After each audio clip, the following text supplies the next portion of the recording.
All right, so picking up on my chapter by chapter review of real life BPMN, I'm here to review chapter 2, which is called The Notation in Detail.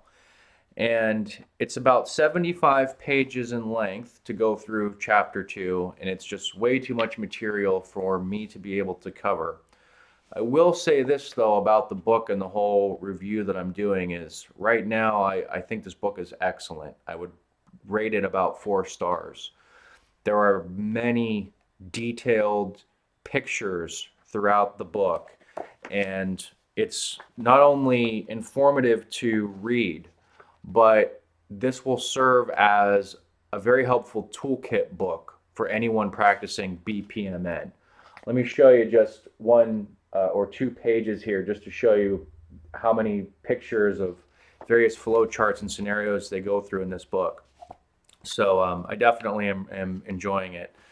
So I do have some notes for topics in chapter 2 that I wanted to give you a sense of what's being covered as far as the material goes. This is definitely a chapter that will resonate with people who are practicing BPMN more than it is of those who have an interest in process improvement and tools and techniques. This is pretty specific on how to use the notation, how to apply the model.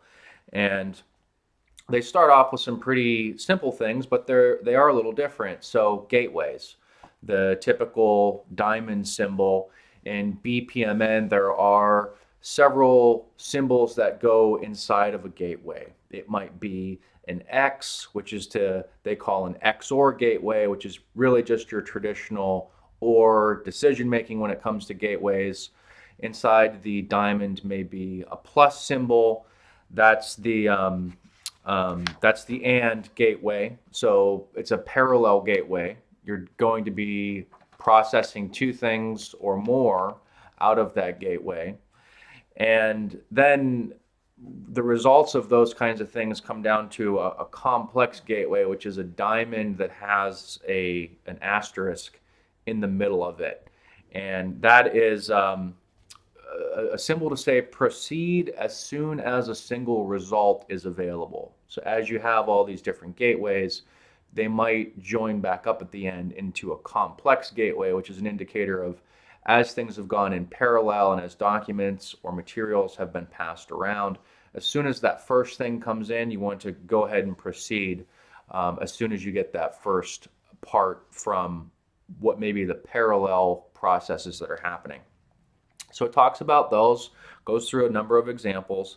It touches on swim lanes and pools and how the owner of the pool is really a participant.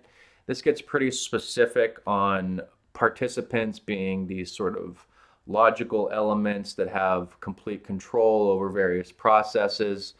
And I basically read it and in my simplified version of what they were saying, I'm like, oh, it's kind of like the lifeguard of the pool. So it's, you have swim lanes and pools.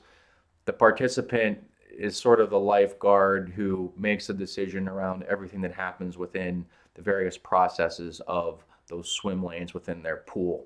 That was my simplified version, but there are a couple of other examples that they go through.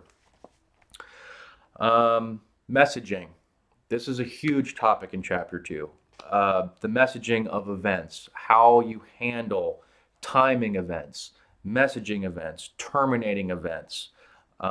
It talks about throwing events, which are, and it's sort of like a baseball analogy. A throwing event is just anything that exits from a swim lane. So there's a way to note that. There is a way to show that using a line system. You use a dash line there for an exit event. And then they have catching events, which are events that get received on the other side. So there are symbols for those. It goes into data and documentation. I just think of it as what they're kind of talking about are passing around materials, spreadsheets, Word docs.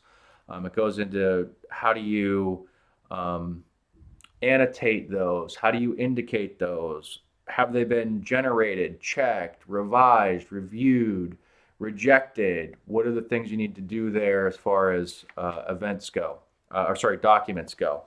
So there's a lot, 75 pages worth of material. This is a pretty quick rundown of what's in there, but I highly recommend this for people practicing this system as both informative and a resource for later. So I hope you enjoy my review of Chapter 2, and I'll continue reviewing as I read. Thanks. Bye.